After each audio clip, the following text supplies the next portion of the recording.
Mi sono già trovata su questo palco in occasione del Festival della Costituzione, ringrazio l'associazione che mi ha voluta come moderatrice. Questa è veramente un'occasione molto preziosa perché abbiamo con noi due giuristi eminenti che sono sicura daranno elementi, ciascuno per le proprie posizioni, di riflessione. Ci troviamo di fronte ormai tra una ventina di giorni ad un voto estremamente importante. Sapete, il 22 e il 23 marzo siamo tutti chiamati al voto per questo referendum costituzionale, che è un referendum appunto che non prevede un quorum per la validità, quindi il voto è particolarmente importante, la partecipazione potrà veramente fare la differenza. Sappiamo che si tratta di valutare delle modifiche alla Costituzione che riguardano 7 articoli della Costituzione, norme che toccano in generale il tema dell'organizzazione della magistratura, quindi sicuramente una materia estremamente sensibile. Non occorre che vi dica, l'abbiamo avuto anche tutti sotto gli occhi, quanto il dibattito sia stato anche queste ultime settimane acceso, a volte veramente con toni forse troppo forti, ma riprova che si tratta di una materia sensibile, una materia importante. Parliamo sempre della divisione dei poteri, di un potere dello Stato, quindi avere l'occasione di farsi un'idea ascoltando pacatamente dei tecnici, articolare le loro posizioni, penso sia veramente un'occasione preziosa.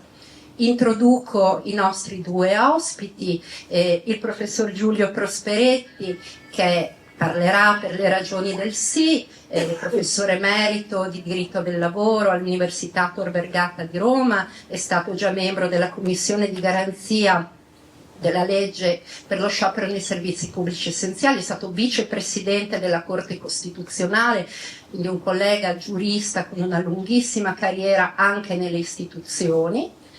E qui c'è il professor Ugo Di Siervo, ugualmente eminente, un costituzionalista, emerito di diritto costituzionale all'Università di Firenze e già presidente della Corte Costituzionale, quindi come potete intuire avremo veramente un dibattito di altissimo livello, al quale io non voglio assolutamente, e il professore parlerà naturalmente per le ragioni del no, non volendo sottrarre spazio ai nostri relatori, volendo invece riservare dello spazio alla fine alle domande o ai vostri interventi che spero ci saranno e contribuiranno a questa serata, direi che iniziamo pure. Per primo parlerà il professor Prosperetti, perché appunto la difesa delle ragioni del sì parla, no, della riforma costituzionale che il governo chiede ai cittadini di confermare, quindi mi sembra giusto anche ascoltarlo per primo. Ho dato dei tempi ai nostri relatori, saranno abbastanza flessibili, ma proprio per permettere di affrontare i 3 nodi, no, di una riforma che ci pone questioni di metodo, di merito. Direi che proprio guardando al merito, una prima domanda, sapete che i temi in discussione sono essenzialmente 3.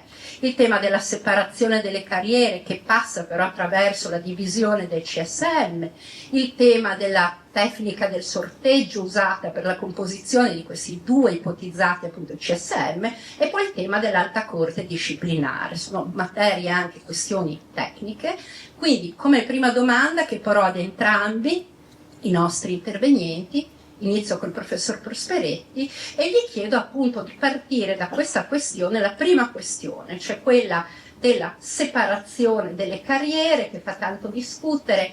C'è chi dice c'era già, non c'era, le funzioni, la carriera, quindi se vuole articolare, professore, diciamo una decina di minuti per questo primo tema. Io terrò un po' il tempo, ecco, in modo da garantire una sorta di par condicio entrambi. Bene, professore, grazie, sono molto contento di essere qui a San Daniele, che è la prima volta che vengo, è tutto molto accogliente.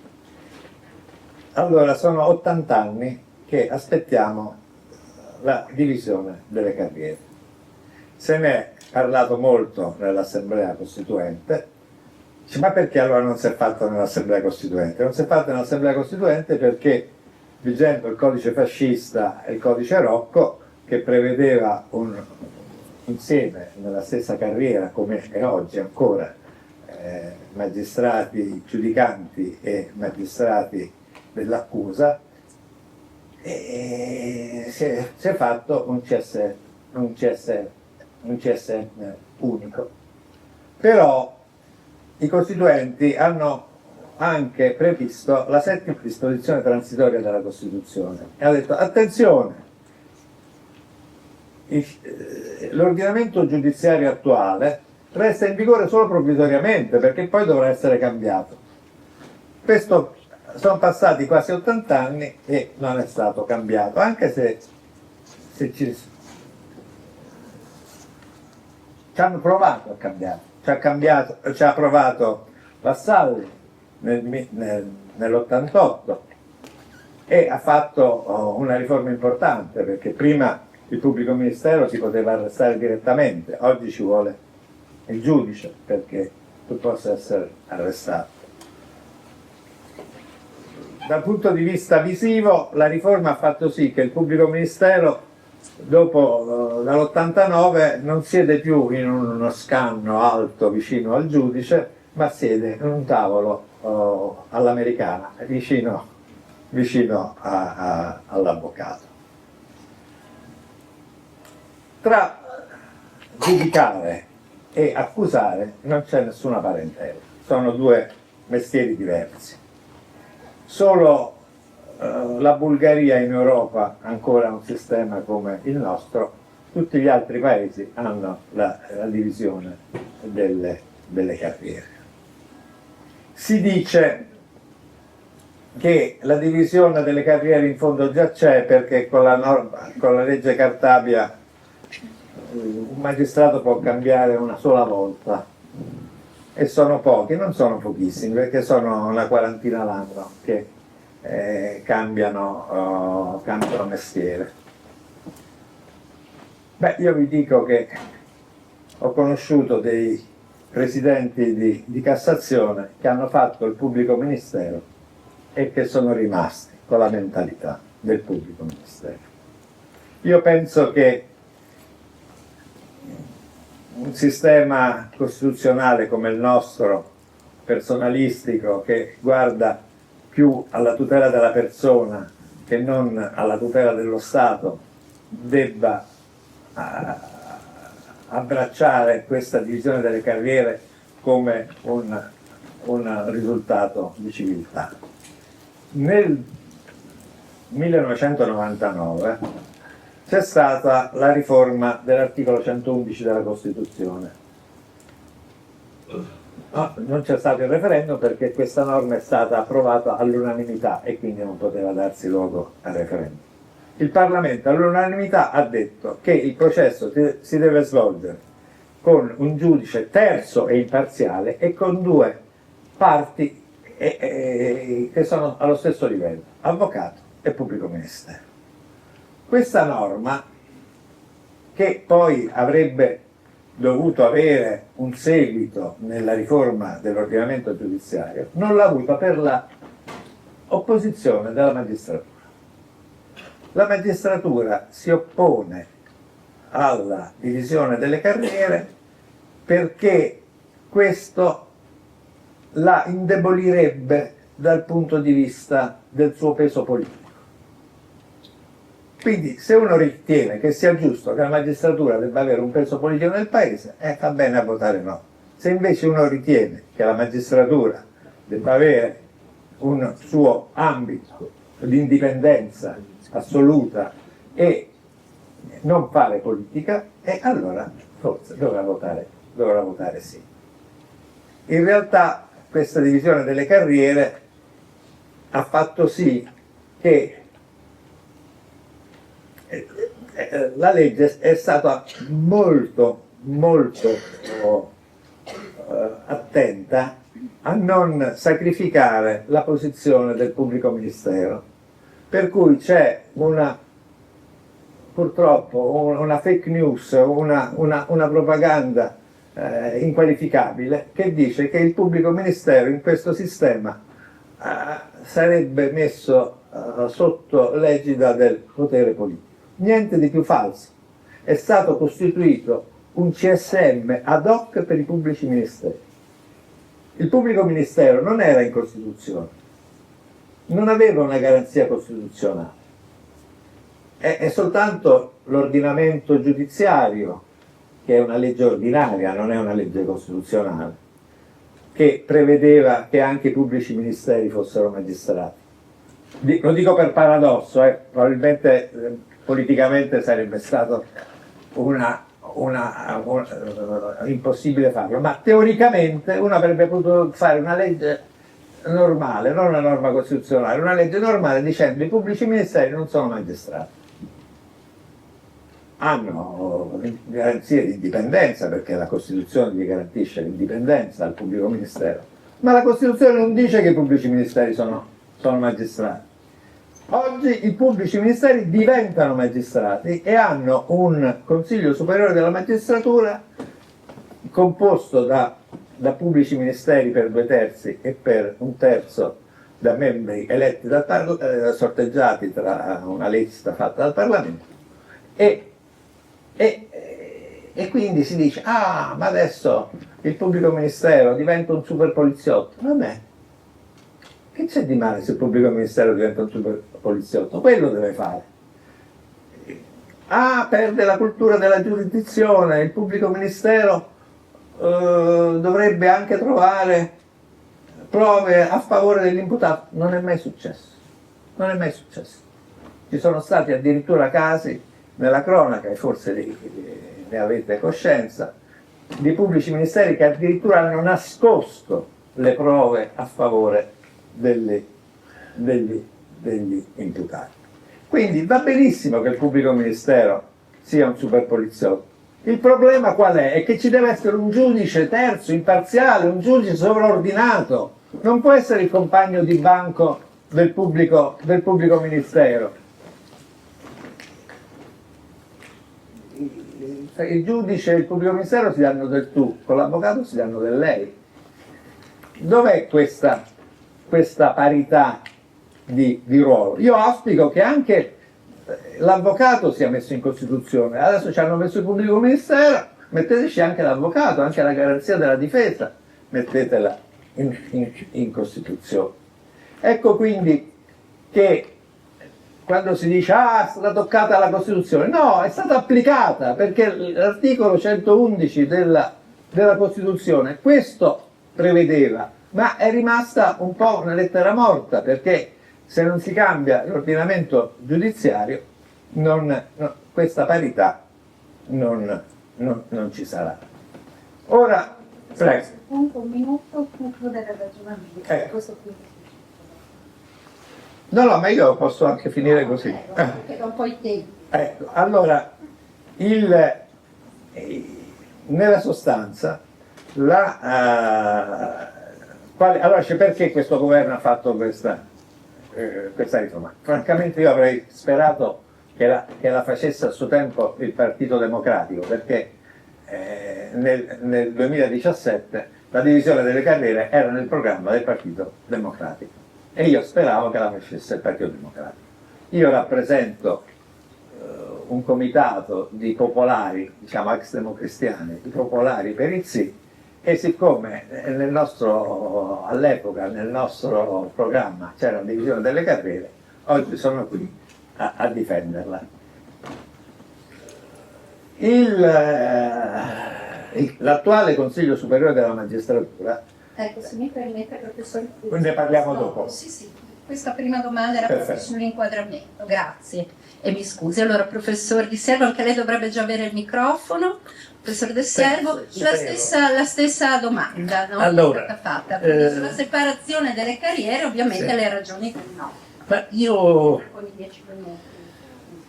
intanto sono uno di quelli che, leggendo la legge costituzionale su cui dobbiamo esprimerci, che è questa legge composta da 8 articoli e pubblicata sulla Gazzetta Ufficiale, occupa 2 pagine a stampa, non parla mai di separare le carriere e di come si articola esattamente la separazione. Adesso poi arriva a me, insomma, io di mestiere ho fatto il costituzionalista, insomma. Mi è capitato spesso, è una mia vecchia fissazione, di leggere spesso gli atti della Costituente. Gli atti della Costituente sono gli atti dell'Assemblea che riuscì a trovare un punto di incontro molto impegnativo e molto importante in Italia dopo la caduta del nazifascismo e con una maggioranza di oltre il 90% dei voti riuscì a ottenere una Costituzione unitaria. E allora, alla Costituente si è discusso di questo problema? Certo che si è discusso, ma si è discusso, scusate, in un altro termine, in un'altra luce. La luce era quella di condannare fortemente l'eccessiva vicinanza tra i pubblici ministeri e il governo e i corpi di polizia. Quello che, se uno legge gli atti della Costituente, che furono, come dire, guidati da gruppi di costituenti di grande fama, appartenenti da Calamandrei, per capirci, a Leone, no? A Giovanni Leone e a tanti altri. Quindi io ho parlato di un radical progressista e di un democristiano, inciso. Non mettiamoci insomma, dei biglietti. Io sono popolare, io sono marxista, io sono socialista. È tutto molto discutibile, quindi andiamo alla sostanza. La sostanza è che alla Costituente tutti furono molto timorosi di un rapporto troppo stretto tra i PM e il governo. E data la nostra struttura legislativa che unifica nella figura del magistrato sia il magistrato giudicante che il magistrato inquirente, il PM, su questa via io credo si debba andare, perché altrimenti noi inevitabilmente facciamo un'operazione che paradossalmente ci porta a fare un passo indietro, forse contro anche la volontà dell'Assemblea Costituente, cioè quella di ridare potere al governo di imputare fortemente, di poter chiedere al giudice la condanna di coloro che siano ritenuti responsabili di reati. Noi viviamo in un'epoca storica in cui le regole della democrazia post successiva alla Seconda Guerra Mondiale stanno entrando in crisi. Sono contestate in vari paesi, purtroppo. Le democrazie repubblicane hanno lasciato lo spazio alla pretesa dei governi di governare parte della magistratura, proprio la magistratura inquirente, dall'Ungheria alla Polonia, agli Stati Uniti d'America, purtroppo. Noi abbiamo questa tendenza molto forte dei capi politici che tendono a voler disporre di una parte dei vecchi magistrati per portare avanti quello che Trump dice: condannatemi l'avversario politico. Ecco, vogliamo questo? Ecco, nella discussione che ha portato a questa legge costituzionale su cui siamo chiamati, non c'è scritto l'unità delle due carriere, c'è questo grosso accenno di cui parlerò male tra pochi minuti, di prevedere due CSM, un CSM per i giudici, un CSM per i PM, con un grosso rischio paradossale, che se io metto insieme in un organo di rilevanza costituzionale tutti i PM, io ottengo un'assemblea ferocemente accusatoria, ferocemente aggressiva, mentre invece io ho bisogno di avere dei magistrati dell'accusa, ma che conoscano cosa succede nel momento decisionale, abbiano pratica o possano avere pratica del giudizio più equilibrato. Ecco che allora mi sembra molto pericoloso e molto contraddittorio che noi si isoli, i pubblici ministeri si voglia isolare, perché non c'è scritto da nessuna parte, però si capisce dal fatto che si prevedono 2 CSM. Ecco, tutto questo però urta soprattutto, e lo dirò subito dopo, con questa singolarità. Noi abbiamo per ora, felicemente, un CSM, un Consiglio Superiore della Magistratura, rappresentativo di tutti i magistrati, e proponiamo al posto di quello 3. Intanto, vabbè, problemi economici, problemi di funzionalità, tutto quello che potete immaginare. Noi ipotizziamo al posto di un CSM di averne 3. Uno per i giudicanti, uno per gli inquirenti, uno per irrogare eventualmente le sanzioni disciplinari. Ecco, tutto questo ha un senso, ha un'utilità o non porta semplicemente a un indebolimento, come io temo, della rappresentanza dei magistrati dinanzi al potere politico? Perché questo è il nodo vero delle democrazie contemporanee. È quello di garantire ai giudici uno spazio di valutazione libero e non di avere invece meccanismi che spingano alcuni giudici a mettere in stato d'accusa. Ultima cosa,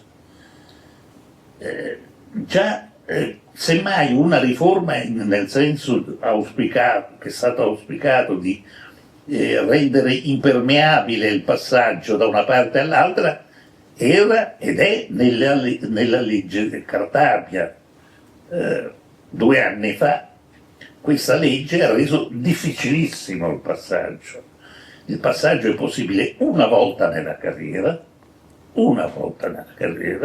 dopo il concorso vinto, e con garanzie molto forti di, se si ottiene il passaggio, di non operare nel medesima area territoriale. E quindi voglio dire, dove sta il pericolo? Dove sta questo presunto pericolo? Ecco, io passerei alla seconda domanda.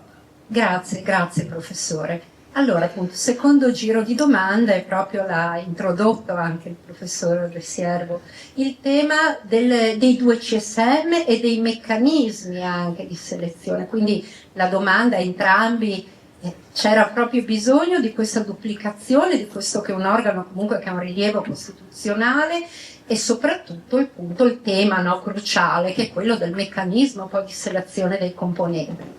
A lei, professore, sempre una decina di minuti. Il problema è esploso dopo lo scandalo Palamara, dove questo signore, che era il presidente dell'Associazione dei Magistrati, in realtà faceva lui le nomine di tutti, perché i membri del CSM, essendo nominati dalle correnti e avendo un trattamento di rilievo, lobbista, tanti privilegi, erano grati, diciamo così, alla corrente che li aveva proposti, e non si è mai dato il caso che per una nomina di un ufficio giudiziario importante, per le sanzioni, nessuno ha mai votato contro le indicazioni del capo dell'associazione magistrati, che riuniva le singole correnti e poi stabilivano loro fuori dal CSM quelle che dovevano essere decisioni del CSM. Si è arrivati a una situazione nella quale un magistrato, per fare carriera, non era tanto il merito delle sue sentenze, il suo buon nome, la sua competenza, ma contava l'appartenenza a questa o quell'altra corrente. Ecco perché è stato necessario introdurre il sorteggio nell'ambito di questi 2 nuovi CSM. Perché il sorteggio?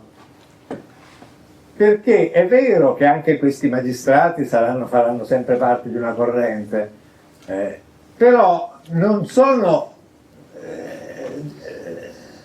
non hanno un dovere di gratitudine nella corrente che li ha messi, perché dice, io sono stato sorteggiato e quindi qui amministro le mie funzioni. Questo 2 CSM, anche perché un altro assurdo della situazione attuale è che nell'unico CSM ci sono anche i rappresentanti del pubblico ministero.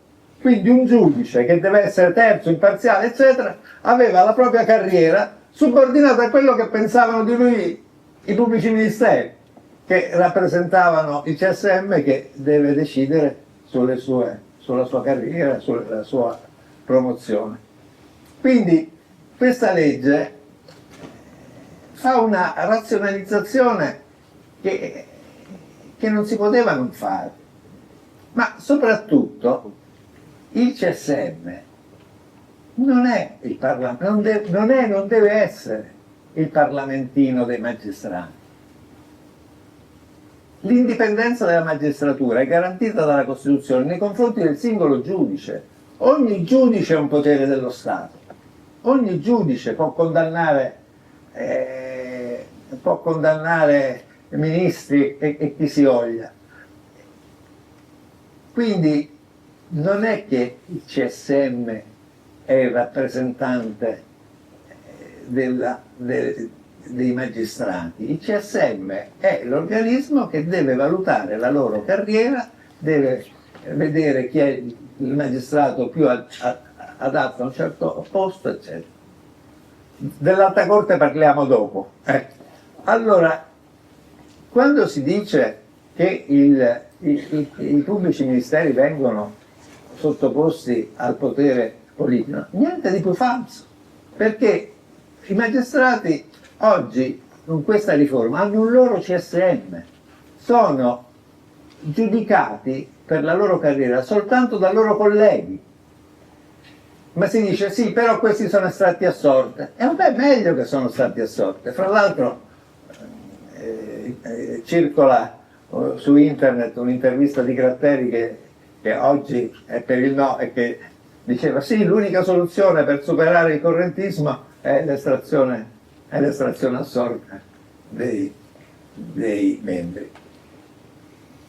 L'estrazione a sorte è prevista anche per la scelta dei giudici che devono andare a comporre il Tribunale dei Ministri. L'estrazione a sorte è prevista anche per i giudici popolari che devono andare a dare l'ergastolo nelle corti d'assise. L'estrazione a sorte non è che viene fatta a una platea indistinta, saranno soltanto sorteggiati giudici da una parte e pubblici ministeri dall'altro che hanno superato la terza valutazione, quindi gente che sta da più di 12 anni in magistratura. E se un giudice è in grado di dare l'ergastolo, perché non è in grado di valutare il merito di un collega che rispetto alla sua attribuzione in un determinato incarico giudiziario? Quindi oggi il pubblico ministero non aveva nessuna garanzia costituzionale, adesso ce l'ha, e quindi è tutto paradossale. Com'è paradossale che la sinistra difenda il codice fascista quando invece tutto il mondo liberale è orientato alla divisione delle carriere. Grazie, professor De Siero, lo stessa domanda. Sono tante cose da dire, le dico un po' velocemente, poi semmai me ne chiedete se ci sono dei passaggi troppo fitti. Io parto da due costituenti, vedete, io torno sempre a ciò che hanno detto all'Assemblea Costituente per capire anche meglio la nostra. Allora lì c'è Giovanni Leone, che era un famoso professore di diritto penale ed era ed era componente dell'Assemblea Costituente, fu incaricato dall'Assemblea Costituente di essere uno dei relatori sulle proposte in materia di ordinamento giudiziario. E un passaggio da capire bene che lui fa all'inizio è questo: i giudici sono indipendenti, potrebbe essere molto o vaga la garanzia che i giudici sono indipendenti e non sono che soggetti alla legge. No, questo ti dicono tutti.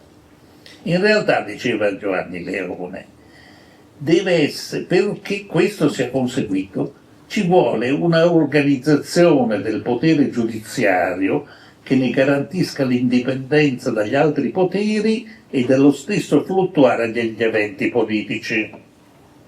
Cioè, non basta dire che devono essere indipendenti, bisogna fare in modo che si sentano indipendenti, che non abbiano timori.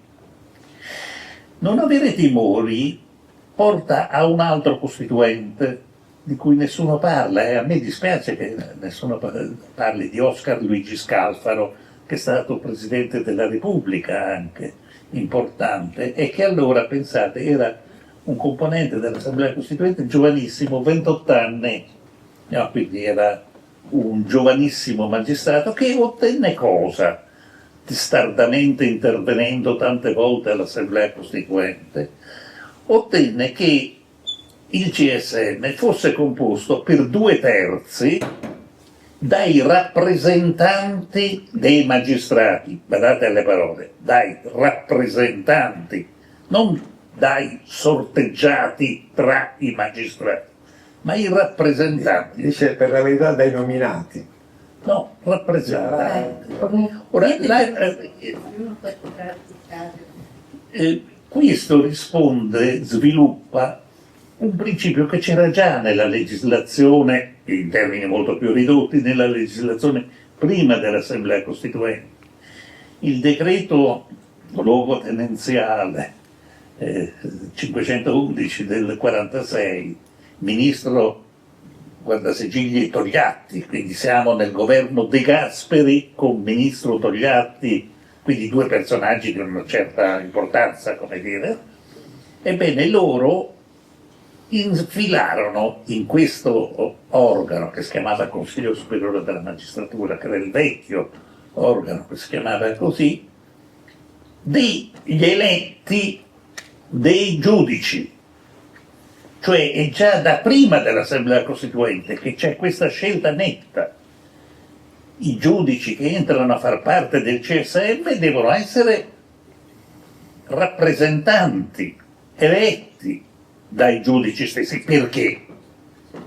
Ma perché i giudici sono circa 10.000, i giudici giudicanti circa 8.000, gli IPM circa 1.500, adesso non andiamo sui numeri particolarizzati. Allora il problema è che se io sorteggio in 10.000 persone, posso prendere davvero tutti. Il neo giudice nominato un giorno prima, o il giudice vecchio o di media età, ma che si è dimostrato non particolarmente brillante e capace. Ecco che invece scegliere mediante procedure selettive da parte dei giudici i loro rappresentanti vuol dire puntare almeno come speranza nei giudici maturi, capaci di rappresentare, idonei. Allora, se io invece porto avanti il discorso del sorteggio, il primo deputato della repubblicano che propose del genere si chiamava Almirante, tanto per ricordarci anche. Io scardino la forza del CSM, scardino la forza dei 2/3 dei giudici, perché metto lì persone disomogenee, che possono essere appartenenti alle categorie o subcategorie le più diverse, e quindi questo mi sembra un punto su cui riflettere molto attentamente.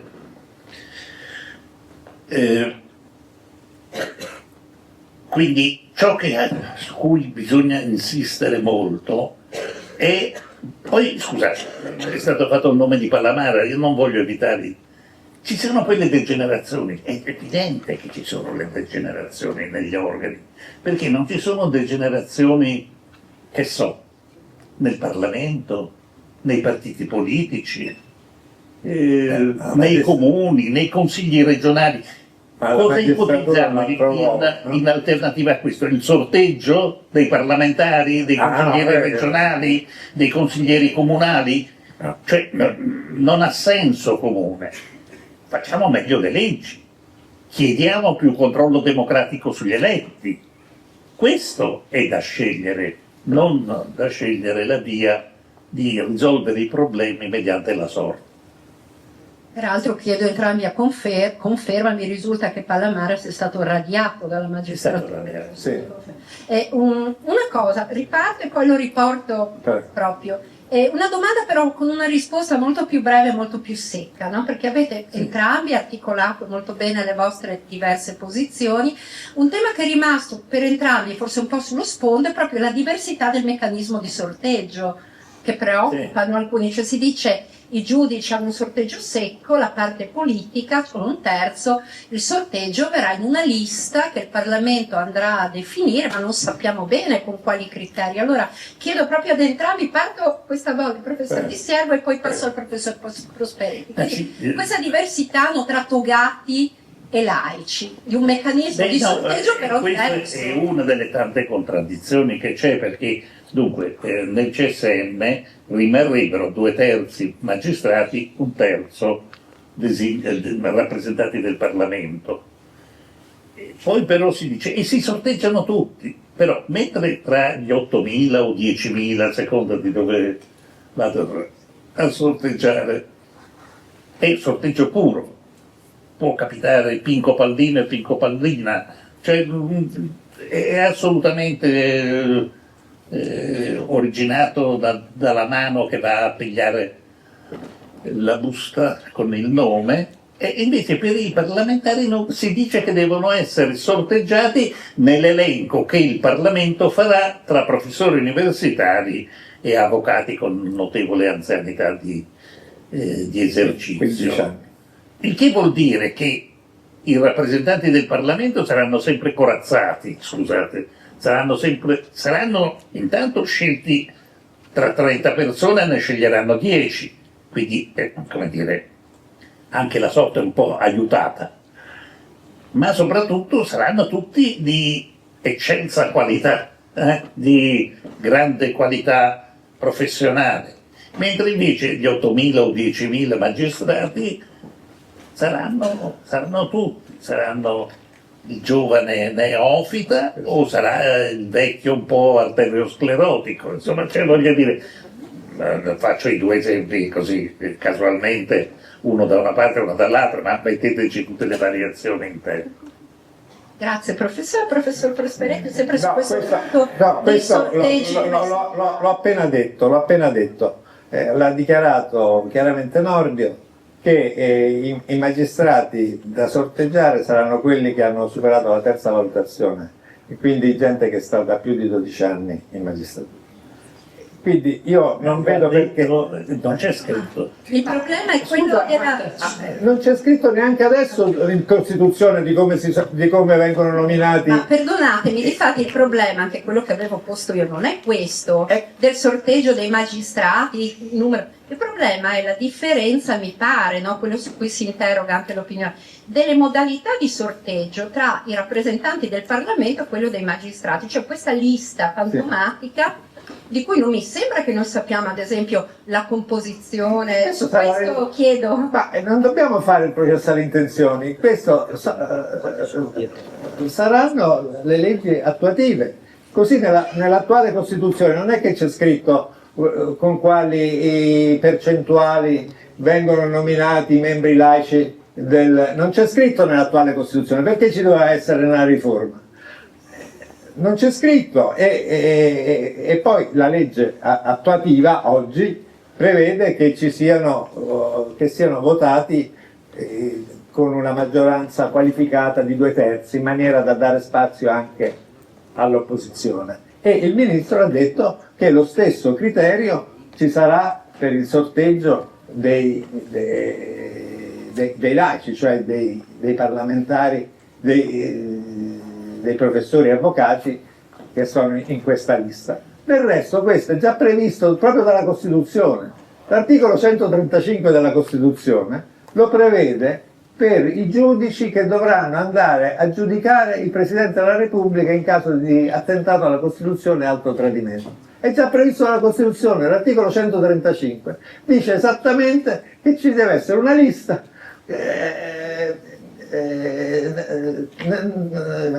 approvata dal Parlamento nell'ambito della quale ci sarà questo sorteggio.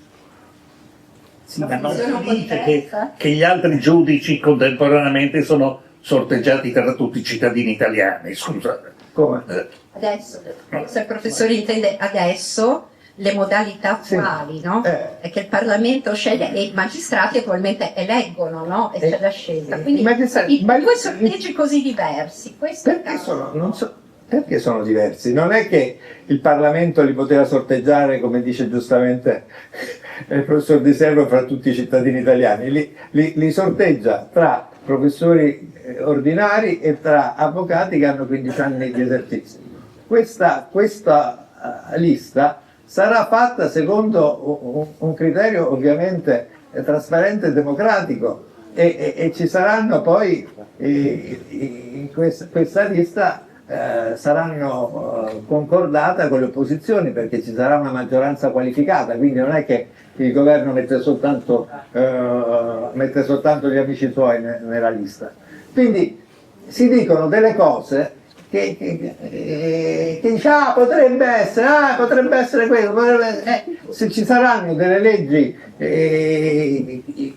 cosa che io non prevedo, ma se ci saranno delle leggi irrazionali da questo punto di vista, c'è sempre la Corte Costituzionale che le potrà censurare. Però da quelle che sono le dichiarazioni che fa sia il Ministro sia il Sottosegretario di Stato Mantovano, si dice che i magistrati saranno sorteggiati tra quelli di un certo livello e che questa lista di sorteggiandi saranno fatti attraverso una maggioranza qualificata, in modo da dover concordare con le opposizioni, così come vengono eletti i giudici costituzionali. Grazie. L'Alta Corte, il terzo problema. No, fino ad oggi, lo dico per chi ci ascolta, il CSM era anche titolare dell'azione disciplinare nei confronti dei magistrati. Il terzo punto qualificante della riforma è proprio la costituzione di questa Alta Corte disciplinare. Altro punto, no, che fa discutere, su cui si articolano le posizioni. Quindi, professor Prosperetti. Bene, vi faccio un esempio, un caso che purtroppo ho dovuto conoscere. Erano collusi nello stesso reato un magistrato e un avvocato su un problema di circonvenzione di incapace. L'avvocato è stato sospeso e radiato dall'albo. Il magistrato non è stato sospeso, ha avuto una censura, cioè meno di una tiratina d'orecchio. Le massime pene che vengono irrogate ai magistrati, sapete che cosa sono? Qualche mese di perdita dell'anzianità, significa che poi perderanno qualche euro nella pensione. Questo perché se si arriva a dover creare un'altra corte è perché il sistema non funziona. Ci sono stati magistrati che hanno un caso che mi raccontavano l'altro giorno di un magistrato che ha lasciato per un anno in più un detenuto perché non si è accorto che c'aveva il fine pena. Ha avuto una censura e poi è stato, perché i magistrati sono tutti giudicati bravi, hanno tutti la stessa valutazione ultra positiva, quando ci sono, sappiamo, chi frequenta i tribunali lo sa, ci sono magistrati che funzionano e altri che non funzionano, però hanno tutti la stessa cosa. Perché? Perché tutti amministrano dalle correnti. Questo è il triste problema. Si è provato per ben 6 volte a cambiare il sistema di elezione dei magistrati, per ben 6 volte. Niente. Alla fine si è sempre arrivati al fatto che tutto sempre comandavano soltanto le correnti. Quindi Questo è un problema grosso, è un problema di grossa democrazia nel nostro paese. A me dispiace che questa legge l'ha fatta la destra, io avrei preferito per la mia storia che l'avesse fatta la sinistra, però noi dobbiamo valutare la situazione. Se non si risolve in questa situazione, passeranno altri 50 anni prima che avremo un giudice veramente indipendente. Oggi una delle battute più ricorrenti che si fa da chi sostiene il no, dice: in Italia è il paese che ha il più alto numero di assoluzioni rispetto a tutto il mondo, più del 50% delle sentenze sono di assoluzione. Signori, sì, arrivano dopo 12 anni, quando uno è stato agli arresti domiciliari, la sua immagine è stata distrutta, quando ha perso amici, ha perso la propria dignità. Ecco, dopo 12 anni e si è assolto. Il problema è che il problema è il rinvio a giudizio, perché la vera pena è il processo, è il momento in cui un magistrato, che non può essere, lo ripeto, il compagno di banco del pubblico ministero, deve essere così autorevole da poter dire al pubblico ministero: no, il tuo teorema accusatorio è sbagliato, io faccio una prognosi per cui questo processo non si deve fare. Oggi la riforma Cartabia prevede la prognosi, ma non c'è nessun incentivo a che sia fatta.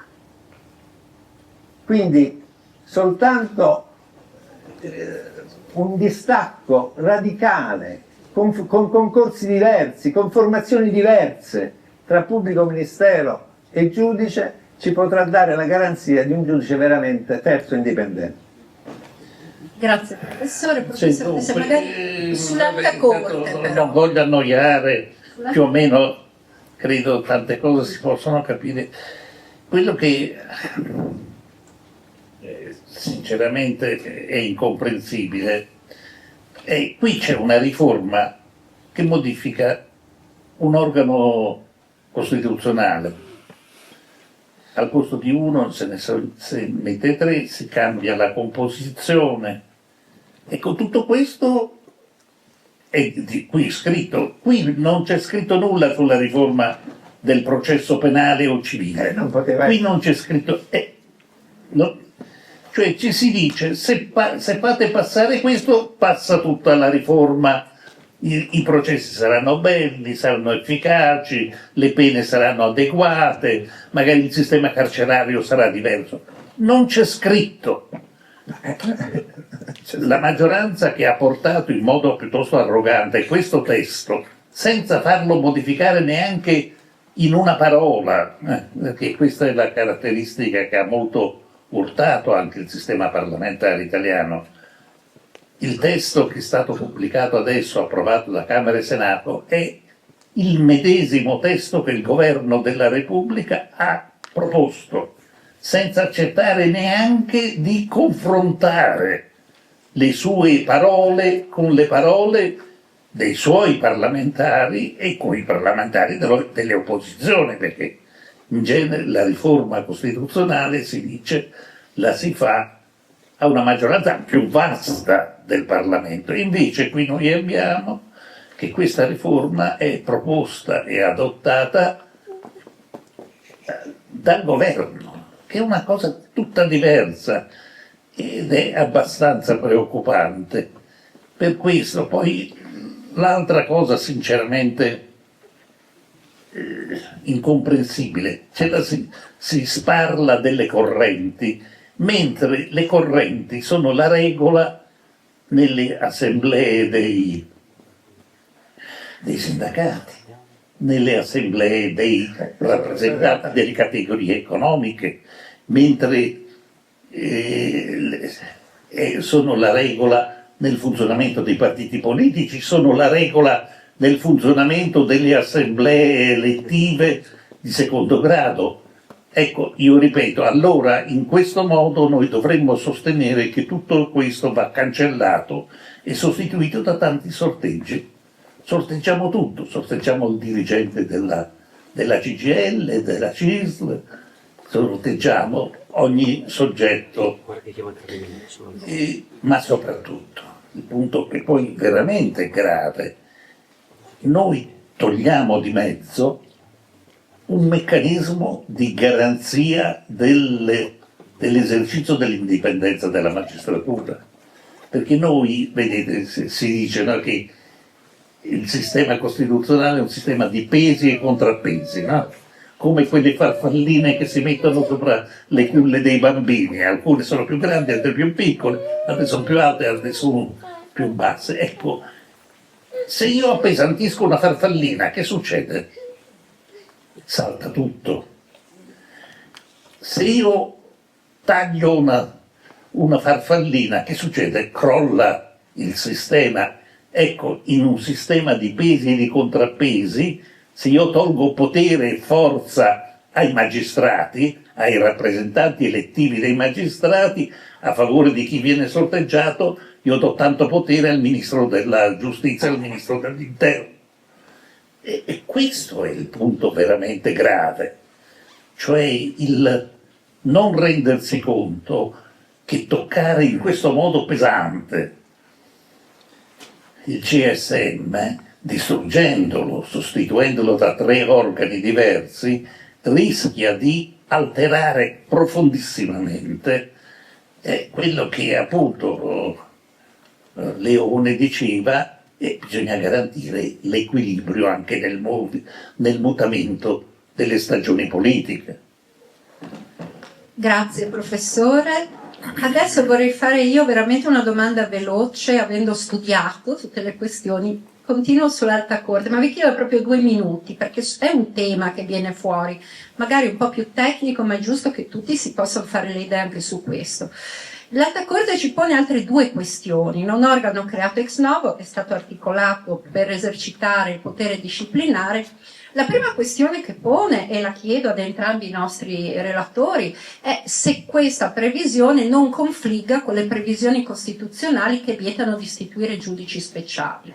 La seconda questione riguarda il ruolo del Presidente della Repubblica, Presidente che adesso presiede il CSM, ma che invece non avrebbe alcun ruolo, sembrerebbe appunto da quanto abbiamo letto nella riforma, nell'Alta Corte disciplinare. Quindi chiedo a entrambi proprio delle brevi notazioni su queste 2 questioni e dopo passeremo la parola a voi per domande di interventi prima di lasciare i nostri relatori per delle considerazioni finali. Dunque, innanzitutto il Presidente della Repubblica presiede soltanto nominalmente il Consiglio Superiore della Magistratura. Infatti Mattarella è andato recentemente per richiamare le parti ad abbassare i toni e in 11 anni è la prima volta che ha messo piede nel Consiglio Superiore della Magistratura. Comunque il Presidente della Repubblica non ha mai e né potrebbe mai andare a dirigere la commissione disciplinare, perché non è previsto. Nell'attuale composizione del CSM non è previsto che il Presidente della Repubblica possa presiedere il Consiglio Superiore della Magistratura.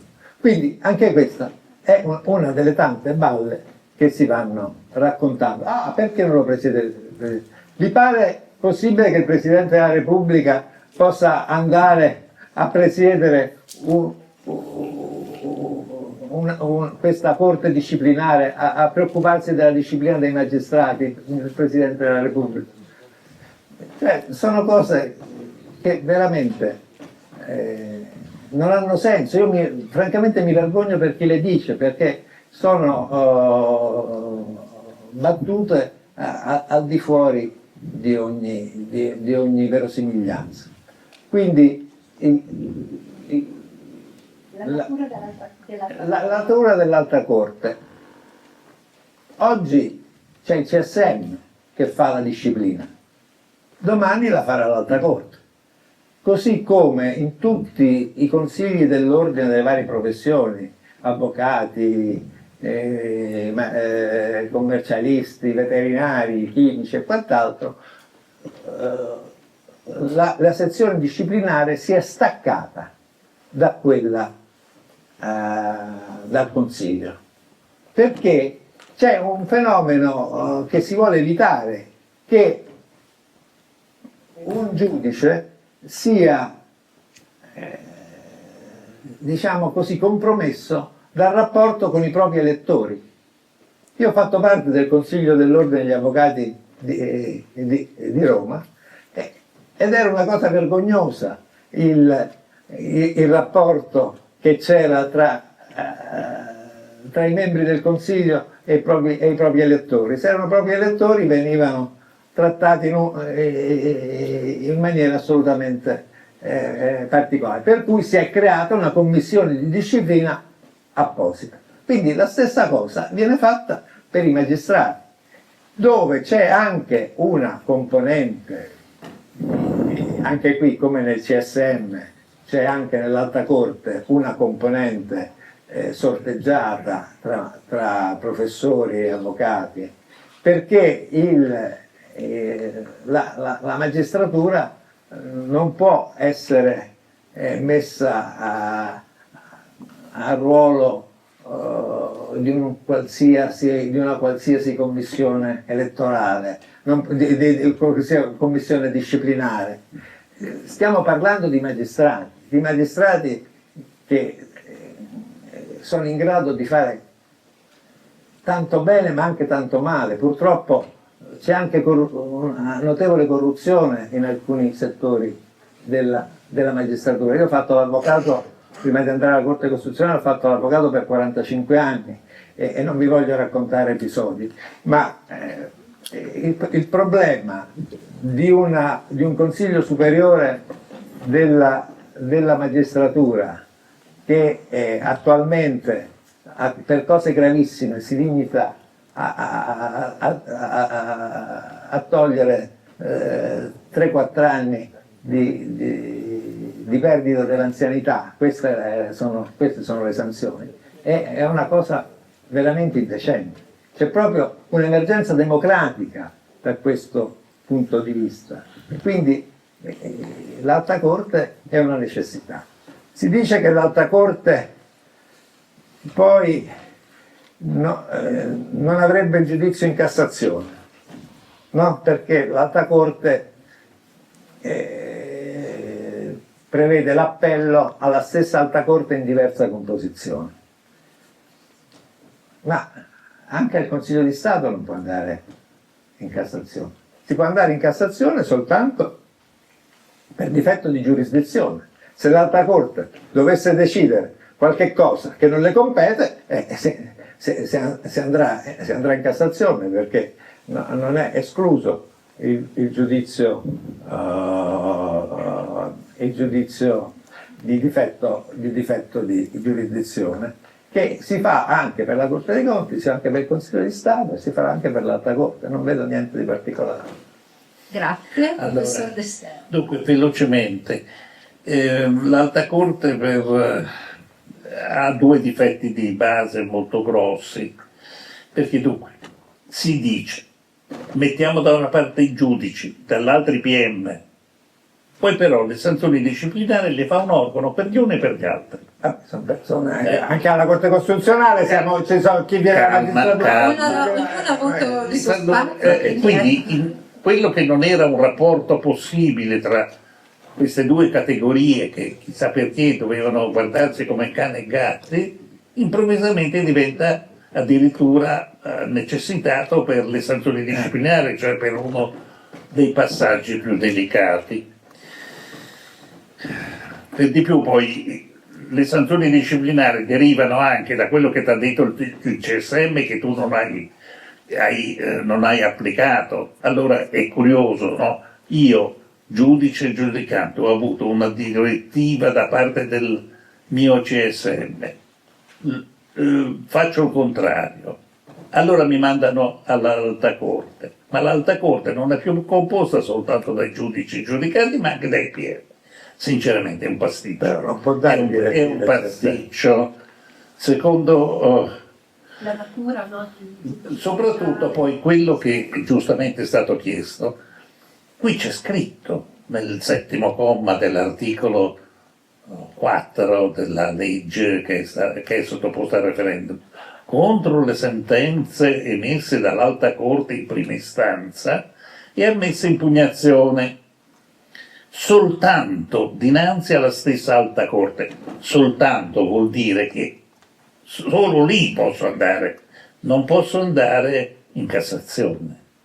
Non posso andare in Cassazione.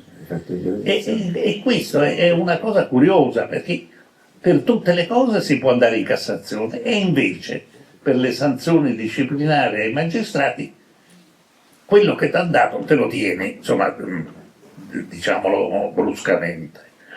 Ecco che allora sinceramente toccare questi meccanismi costituzionali che nel loro funzionamento avranno messo anche in evidenza alcuni difetti, ma io ripeto, ahimè, i difetti forse nel funzionamento delle istituzioni sociali e politiche sono diffusi.